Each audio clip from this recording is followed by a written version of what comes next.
Hi, I'm Ashlee Daniels, and this is my internship project presentation. So first, my table of contents. So I'm going to kind of give an introduction of what my project was, and then I'm going to go over the three things that I did for my project. So spoon theory, music theory, and social media's effects on mental health. So an introduction. The grand challenge that I chose was individual and family well-being. Why did I choose this? I chose this grand challenge because I specifically work at Memorial's partial hospitalization and full hospitalization on the unit. I am working with individual, group, and family education therapy sessions. My program population serve all people suffering from mood disorders that are 18 and older. My internship project was to implement three different cognitive behavioral therapy or CBT education sessions. So if you hear me say CBT ed, that is what I mean. The three groups that I created were on spoon theory, musical approach and therapy, and social media's effect on mental health. I picked these groups because I was interested in them. I also believe that these could really benefit our patients if they knew this information.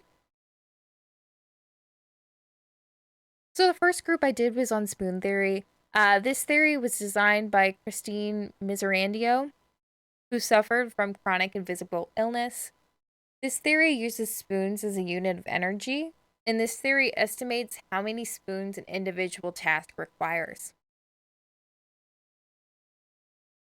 Why did I do this group and how did it address needs? This theory can help people coping with chronic or mental illness visualize their total daily energy. And this theory helps patients using pacing and prioritization strategies. Also, self compassion and communication. So, how did I facilitate this group? This group was done through a group handout for patients to put in their binder afterwards. In our program, we give each patient a binder that has a bunch of information in it. So, over on the side of this slide, you can see part of the handout that I used. So, research informed me that 47% of people who struggle with mental health also struggle with chronic pain.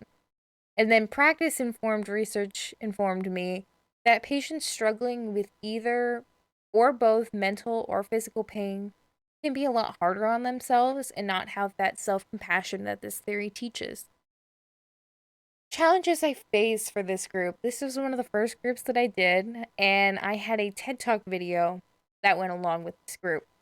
I no longer use this TED Talk video because it is almost impossible to load it on the computer.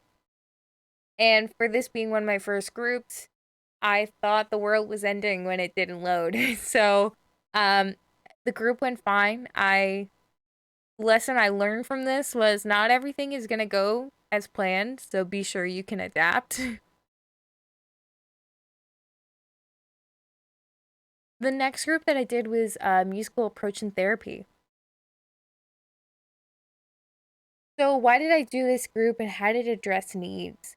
I created this group as we have many patients that come in with a hobby of creating or using music to cope. So, I facilitated this group with a PowerPoint slideshow that was then offered to be printed for patients to put in their binders afterwards. So, again, on the slide is one of the slides that I used for the presentation. It is music appreciation. And then research informed me that music therapy interventions can address a variety of healthcare and educational goals. It can manage stress and alleviate pain, express feelings, enhance memory, and improve communication. And then practice informed research told me that 97% of mentally ill patients listen to music to cope. Challenges I faced for this group. When I first created this group, it was completely different. The slideshow looks completely different. I had to redo my whole project as my supervisor thought my project was too educational and not therapeutic enough. He told me that It looked like I was presenting it to a bunch of my peers in college. And he sat down with me and kind of told me how to make it more therapeutic. So, a lesson I learned that not everything is perfect on the first try, and it takes time to learn. And everyone is working at their own pace. And at my internship site, we have a nurse. Her name's Carrie. Um, she uses the garden metaphor. She says that when we're born, we're all a garden, and we all have different flowers planted in our garden. Now, flowers don't bloom all at once. Some are spring bloomers, some are summer bloomers, and some of them are fall bloomers or late bloomers. Um, but don't compare your garden to someone else because you just might bloom at a different time. The last group that I did was on social media's effects on mental health. So on this slide, it shows a big chunk of what the handout was for this group. What you don't see is there are also common healthy reasons or pros of social media. Um, for this group, I focus a lot on the cons just because people don't know a lot of the cons, but they know a lot of the pros of social media. So, why did I do this group and how did it address needs?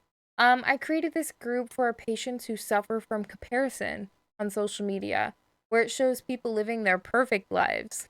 I also wanted to provide knowledge on how social media can affect us in many ways. How did I facilitate this group? So, this group was facilitated by individual papers and handouts for patients to add to their binders afterwards. Um, Research informed me that an average user spends 2.5 hours on social media. 26% of social media platform users are age 18 to 29 years old, and half of our time on our phones in 2022 is reserved for social media. So, practice informed research told me that during my internship, I found many new moms and teens who craved that achievement, really struggled using social media. And they didn't really notice the effects of social media until I made this group. A challenge I faced for this group was ironically, I was kind of suffering from the comparison that I talk about in my group. I was comparing myself to my peers on finishing this project, and I was feeling a little bit behind. Um, when I should have just been focusing on myself, not others, focusing on doing the project. A lesson I learned is sometimes I need a refresher on concepts I'm teaching. Um, and lastly, anti-racist and anti-oppressive social work practice skills. So, the main way I practiced my skills of being anti-racist and anti-oppressive was by educating myself on harmful terms and leaving those out of presentations or group therapy talks. I also had certain circumstances where I worked with minority populations of hearing impaired and blind patients.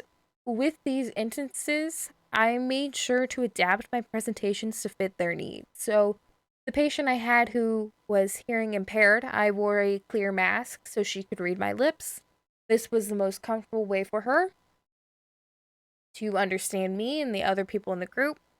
For my patient who was blind, she had a little like iPad that would turn things into braille for her, so I just had to print out my presentations into a PDF, and her little tablet would make it all into braille.